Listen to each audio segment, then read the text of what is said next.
لوگوں کو پاکستانی اداروں کے اندر سے تاریخ کے نام پر کافی ساری کہانیاں سنائی جاتی ہیں جن میں حقیقت تھوڑی کم ہوتی ہے اور افسانے تھوڑی زیادہ ہوتے ہیں، ایگزیجریشن تھوڑی زیادہ ہوتی ہے۔ اس کو ہمیں تاریخ کہہ کے جب پڑھا دیا جاتا ہے تو جب ہم بڑے ہو جاتے ہیں تو ہمیں خیال آتا ہے کہ اگر یہ سب کچھ اتنا عظیم تھا، اگر محمد بن قاسم اتنے زبردست چیز تھے، اگر محمود غزنوی نے ایک عبادت گاہ کے اوپر ریڈ کر کے وہاں سے چیزیں چرا کے بہت کوئی عظیم فتح کی تھی، تو پھر یہ ہمارے ساتھ اب ہمارا حال ایسا کیوں ہے؟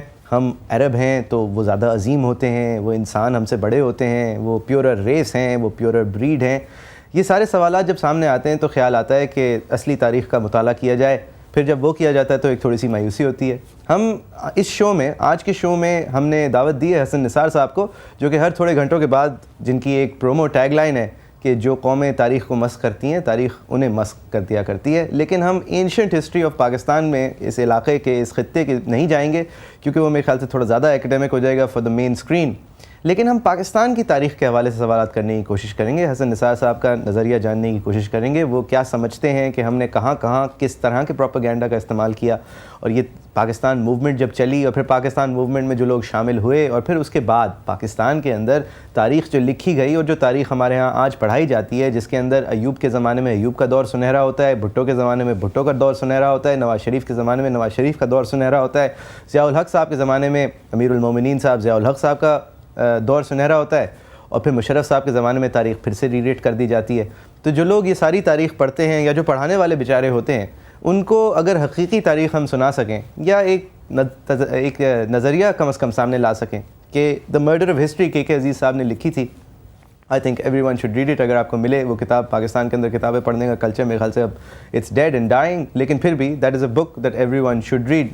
حسن نثار صاحب، ہم اگر تاریخ سے شروع کریں سر 1947 سے ذرا سے پہلے سے شروع کریں، یہ خلافت موومنٹ کے بعد جب ایک تھاٹ پروسیس چل گیا تھا کہ جی اب مسلمانوں کا ایک الگ حصہ، پھر کنفیڈریشن تقریباً بن گئی، پھر کنفیڈریشن نہیں بنی۔ سر اس زمانے میں پروپیگنڈا کیا تھا؟ اس زمانے میں آپ کے جیسے لوگ کیا لکھا کرتے تھے؟ آپ جو صحافی جو ہوتے تھے، ابوالکلام آزاد صاحب ایک طرف لکھتے تھے تو یہ شوکت علی اور کاشف علی جوہر صاحب دوسری طرف لکھتے تھے، ایک پروپیگنڈا آرٹسٹ تھے، ایک نظریات کے ایک آئیڈیولوجیکل لوگ تھے۔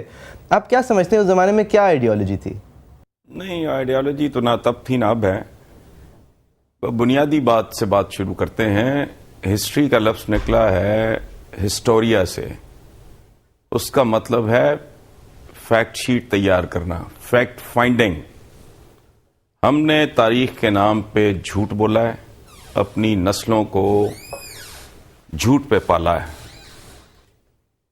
ایک بات تو یہ ہمیں سمجھ لینی چاہیے۔ دوسری بات پاکستان کے حوالے سے جس کا میں آج تک مجھے کوئی تسلی بخش جواب نہیں دے سکا، کہ آج بر صغیر کا مسلمان جو ہے وہ 3 حصوں میں بٹا ہوا ہے۔ 19 کروڑ کے لگ بھگ پاکستان، اتنا ہی پلس مائنس انڈیا میں خوار ہو رہا ہے، اور اتنا ہی بنگلہ دیش میں۔ یہ کیا کمال کی اسٹریٹجی تھی جس نے 3 ٹکڑوں میں بانٹ دیا۔ ایک اور بات، جو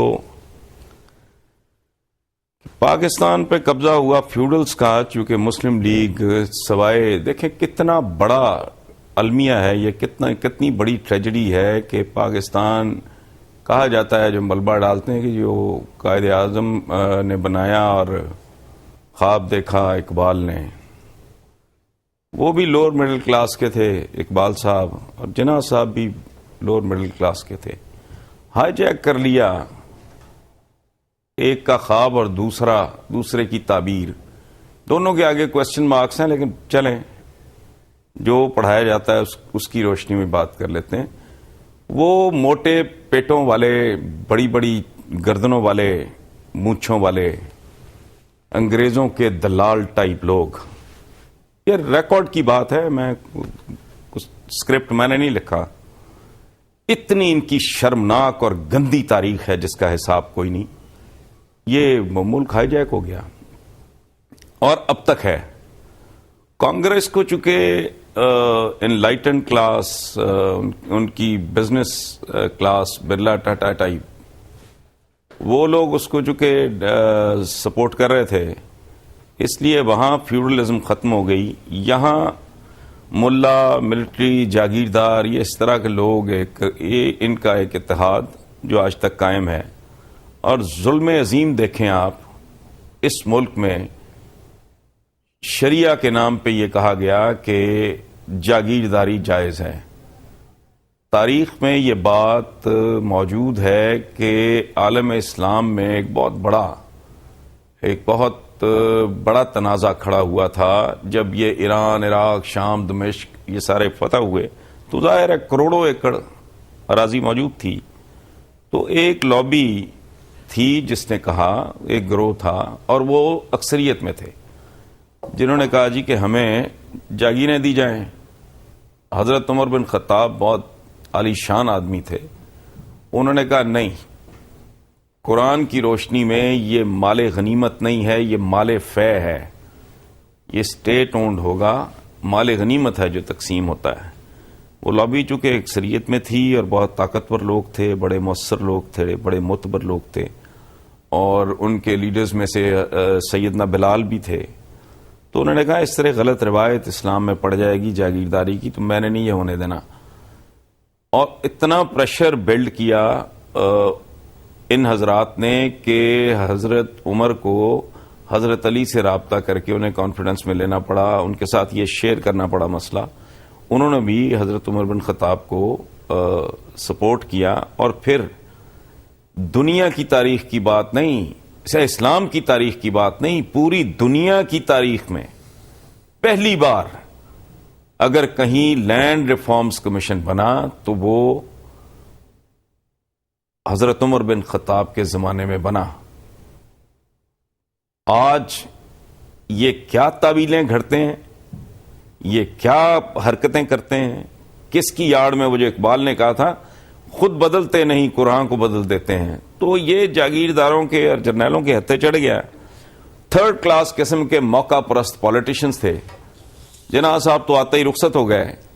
یہ کتنی دلچسپ اور کتنی عجیب بات ہے. دیکھیں فوج کا رویہ، یہ وہی آرمی تھی، یہ برٹش انڈیا کی ایک ہی طرح کے ٹرینڈ سولجر، ایک ہی اداروں کے پڑے ہوئے، ایک ہی اساتذہ کے تربیت یافتہ، جو فوجی جی ہمارے حصے میں آئے اور جو فوجی انڈیا کے حصے میں آئے، وہ سب ہی ایک گود میں انہوں نے پرورش پائی تھی، ایک ہی طرح کا دودھ پیا تھا، ایک ہی طرح کی ان کی تربیت تھی. بھارت میں فوج نے کبھی جرت نہیں کی، ادھر یہ کبھی باز نہیں آئے. تو اس کی وجہ کیا ہے؟ چونکہ یہاں مٹیریل بڑا لالچی، بڑا گھٹیا، بہت بے ایمان تھا. اور یہاں میں ایک اضافہ کر دوں آپ کو کہ ہائیجین جو ہے فائنینشیل ہائیجین ہی نہیں ہوتی. ایک آدمی اگر دیانتدار ہے لیکن اقتدار کی ہوس کا مارا ہوا ہے تو وہ مالی طور پہ بددیانت آدمی سے بھی زیادہ خطرناک ہے. تو یہ جو ہم کچھ لوگوں کے بارے میں بات کرتے ہیں نا کہ ان کی جرابیں پھٹی ہوئی ہوتی تھی فلانا، نہیں، یہ غلط ہے. چیزوں کو دیکھنے کا یہ رویہ درست نہیں. یہاں لیٹ می ایڈ ایک پارلیمنٹیرین کا جملہ کہ جو قومیں اپنی تاریخ کو ڈسٹارٹ کرتی ہیں، اس کو توڑتی مروڑتی ہیں، ان میں گند ایڈ کرتی ہیں، اینگلنگ کرتی ہیں، ان کی حالت ایک ایسے بوڑھے جیسی ہوتی ہے جس کی نظر بہت ہی کمزور ہو چکی ہو، اس کو دھندلا دکھائی دیتا ہو اور وہ اپنی نظر کی اینک اپنے ہاتھوں سے توڑ دے. ہوتا یہ ہے کہ جب آپ اپنی نسلوں کو جھوٹ فیڈ کرتے ہیں تو وہ ان کے پاس فیکٹ شیٹ ہوتی نہیں. آپ اگر اعداد و شمار ڈیٹا اگر کمپیوٹر کو بھی آپ درست فیڈ نہیں کریں گے تو even computer will not be able to give you the right answer. تو انسانی دماغ تو بالکل ہی اور چیز ہے. اگر آپ نے ان کو ان چیزوں پہ پالا ہوگا، اس جھوٹ پہ، اس گندگی پہ، غلاظت پہ، ان کو کبھی فیکٹس ہی نہیں بتائے ہوں گے. میں آج سوچتا ہوں کہ ہمارے سامنے اگر اتنی ڈسٹورشن ہے تو ہمارے وہ جو بادشاہ ہوتے تھے، یہ ایک اور بہت بڑا جھوٹ ہے. بر صغیر پہ مسلمانوں کی 1000 سال حکومت تھی. اس سے بڑی لغو بے بنیاد جھوٹی بات ہو ہی نہیں سکتی. مسلمان بیچارے کو تو 2 وقت کی روٹی محاورہ میں نے نہیں بنایا. 2 وقت 3 وقت کے کھانے کا تصور نہیں تھا بر صغیر میں. مسلمان جس دن کھچڑ کھا لیتا تھا اس دن اس کی بیچارے کی عید ہو جاتی تھی. یہ پاکستان بننے کے بعد ایک ٹریڈیشن رہی کہ پاؤں میں جوتا نہیں ہوتا تھا, شادی والے گھر میں جاتے تھے اس وقت تک جوتا بغل میں ہوتا تھا, گھر کے قریب پہنچ کے تو وہ جوتا پہن لیتے تھے بیچارے. ٹھیک ہے, ان کی رتل تو دیکھیں, تاریخ بادشاہوں کی رہائش کا اور ان کی بود و باش کا اور ان کی لاجسٹکس کا نام نہیں ہے. کسی بھی حکمران کی اگر اصل اوقات دیکھنی ہو, اس کا اصل چہرہ دیکھنا ہو, تو دیکھیں کہ اس کے دور میں عوام کس حال میں تھے. تو یہ جو جھوٹ پڑھایا جاتا ہے 1000 سال بر صغیر مسلمانوں کی حکومت ہی ایک آرگیومنٹ ہے میرا. میں جہاں رکھتا ہوں گونگے ہو جاتے ہیں. پہلے جو دم پہ کھڑے ہوتے ہیں نا ٹھیکیدار جو بہت بنتے ہیں, وہ بڑبڑ باتیں کرتے ہیں, آرگیومنٹ کوئی نہیں. میں کہتا ہوں کہ اگر 2011 میں تمہارے حکمران اتنے ظالم ہیں, یہ اتنے سفاک ہیں, یہ اتنے بے حس ہیں اور اتنے بے غیرت ہیں, تو اس سے اندازہ نہیں لگتا کو پاگل ہو کو بھس بھرائے بھیجا نہیں ہے کہ 2011 جب دنیا گلوبل ویلیج بن چکی ہے, لائیو پوری دنیا ایک دوسرے کی صورتحال دیکھ رہی ہے, جاپان میں کیا ہو رہا ہے, امریکہ میں کیا ہو رہا ہے, ہم یہاں بیٹھے دیکھ رہے ہیں, ہر چیز کوئی مطلب کمیونیکیشن اپنے انتہا پہ پہنچی ہوئی ہے. اگر اس عالم میں بھی یہ اپنی رہائش گاہوں کے باہر رکاوٹیں کھڑی کر کے عوام کی توہین و تذلیل کرتے ہیں, اگر یہ ملک کو لوٹتے ہیں. میں ممتاز بھٹو صاحب کا ایک سٹیٹمنٹ پڑھ رہا تھا کہ یہ ماس کھا چکے ہیں اس ملک کا, اب یہ ہڈیاں کھا رہے ہیں. اگر آج یہ اتنے بے شرم بے حیا ڈھیٹ, اولادیں سوار کی ہوئی ہیں, جائیدادیں باہر رکھی ہوئی ہیں, بچے باہر چھوڑے ہوئے ہیں, خود یہ اس ملک کو اس قابل نہیں سمجھتے, معاف کیجئے اتنا تھرڈ کلاس سمجھتے ہیں اسے, کہ اس کا کوئی آدمی علاج کے لیے انگلینڈ جاتا ہے, کوئی دبئی جاتا ہے. ذرا اندازہ لگائیں دبئی چیز کیا ہے.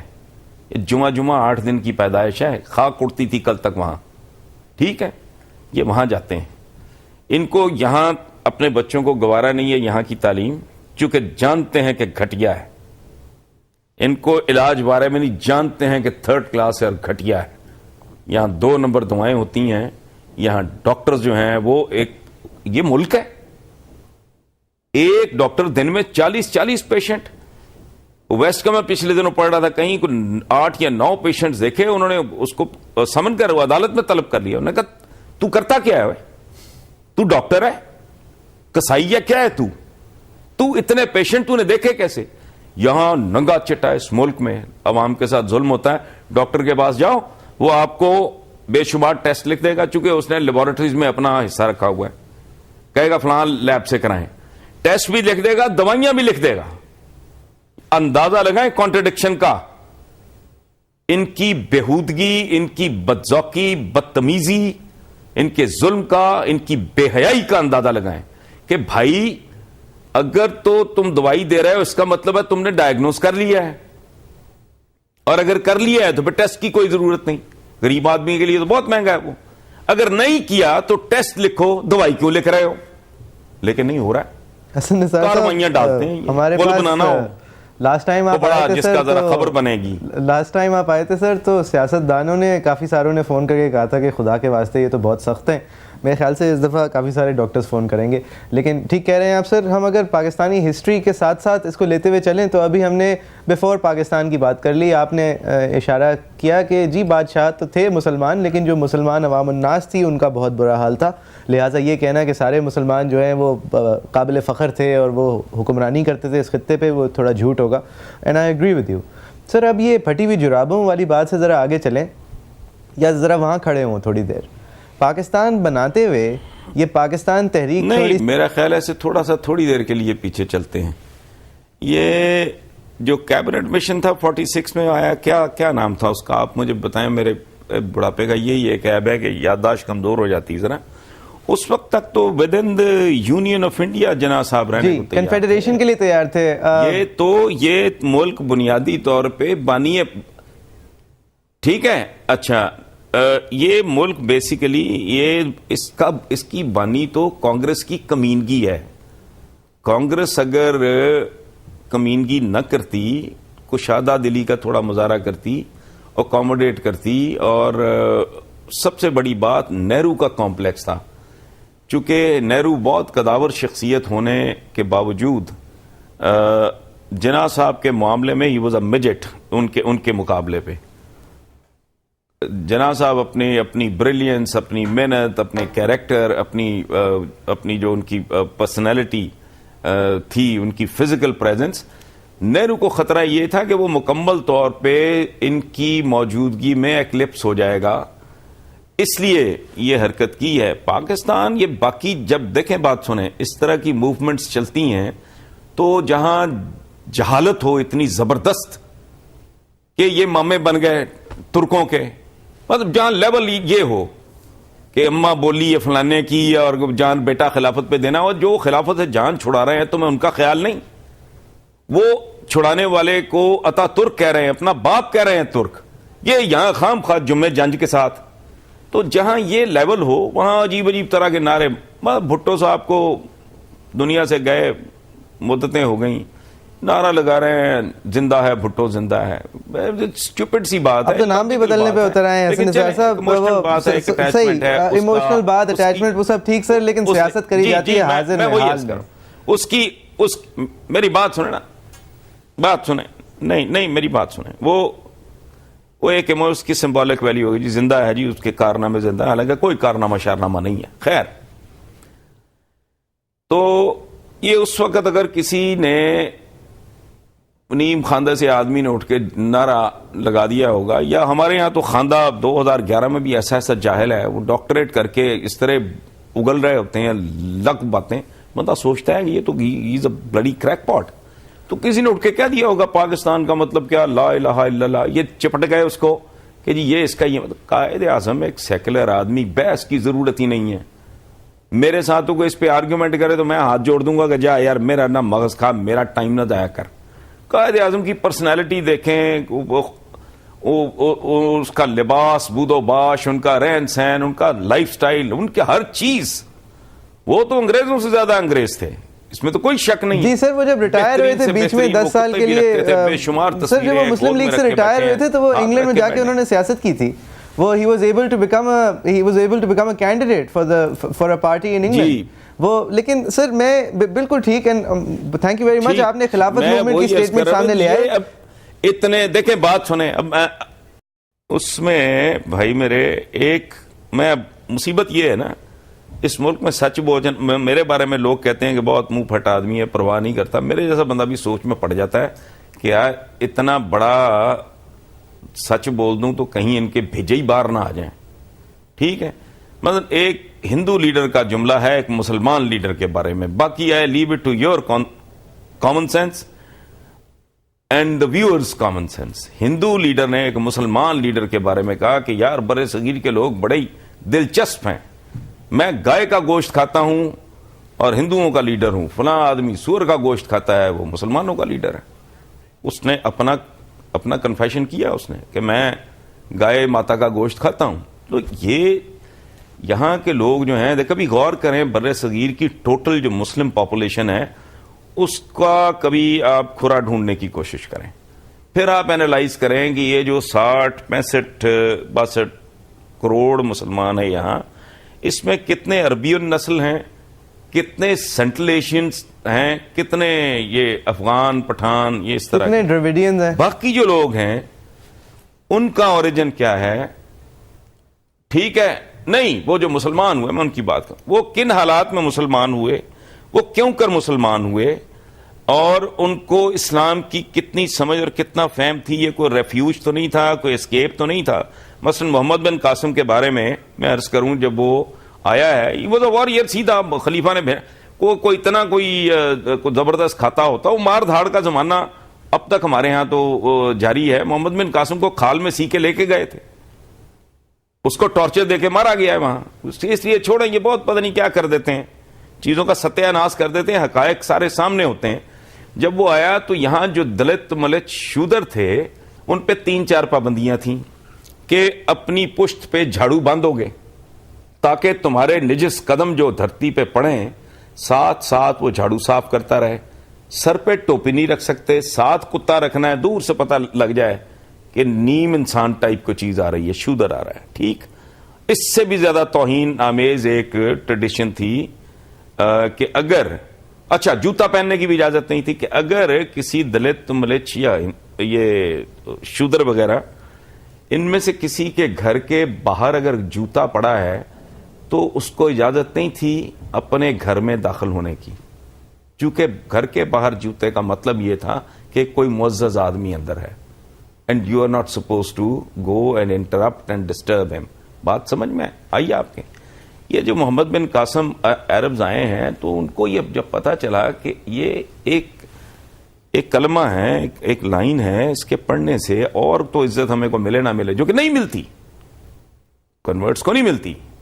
وہ کبھی کوئی اس بہت ہی نچلے طبقے کا آدمی اگر قبول کر بھی لے تو بس ٹھیک ہے اوکے شاباش ویری گڈ، آگے فرق نہ کوئی رشتہ دیتا ہے نہ کرتا ہے فلانا. لیکن جھاڑو اتر گیا، کتے سے جان چھوٹ گئی، وہ کسی غیر کا جوتا گھر کے باہر دیکھ کے وہ پروٹیسٹ کرنے کے قابل ہو گیا. تو ان میں سے آپ نے کیا نکالنا ہے؟ میں تو اکثر کہتا ہوں کہ کوئی جینیٹک انجینئر آ کے کوئی یہاں کوئی کچھ سیمپلنگ وغیرہ کرے. جی حسن نثار صاحب ایک بریک لیتے ہیں سر. بریک کے بعد ہم تاریخ پاکستان کی طرف واپس ذرا آنے کی کوشش کریں گے. حسن نثار صاحب ہماری تاریخ پڑھے ہوئے ہیں اور وہ اس تاریخ سے کافی حد تک مایوس ہیں. Back with you after break کچھ سیاست من ہے.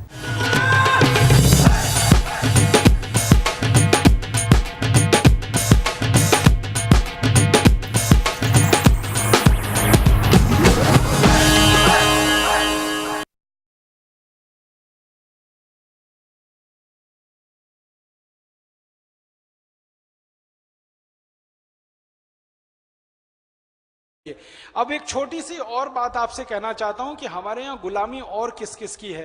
بہت دل کو چوٹ پہنچتی ہے، کچوٹ لگتی ہے جب یہ بات میں کہتا ہوں کہ انگریز آئے تھے لوٹ کرنے، مارا ماری کرنے، بربادی کرنے، ہم کو پوری طرح سے ختم کرنے کے لیے. اور جن انگریزوں نے سب سے زیادہ یہ کام کیے ہیں ان انگریزوں کو ہم کبھی بھولتے نہیں. میں سب سے تازہ نام لے کے کہتا ہوں، ایک انگریز آیا اس دیش میں، اس کا نام تھا ماؤنٹ بیٹن. آپ کو معلوم ہے ماؤنٹ بیٹن آیا نہیں، اس کو برٹین کی سنسد سے باقاعدہ بھیجا گیا. برٹین کی سنسد نے پرستاؤ پارت کر کے ماؤنٹ بیٹن کو بھارت کا گورنر جنرل بنایا.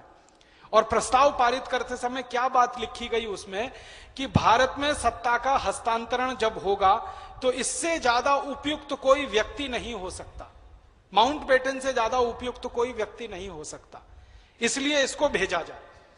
کارن کیا ہے؟ کارن اس کے بارے میں برٹین کی سنسد میں یہ کہا گیا، بہت سنکیت میں کہہ رہا ہوں، زیادہ اسپشٹ نہیں کہہ سکتا اس بات کو. کارن یہ بتایا گیا برٹین کی سنسد میں کہ ماؤنٹ بیٹن کی جو پتنی ہے ایڈوینا، وہ بھارت کے کئی نیتاؤں کو سنبھال سکتی ہے. اس پہ ہنسی مت، یہ بہت گمبھیر بات، شرم کی بات، شرم کی بات.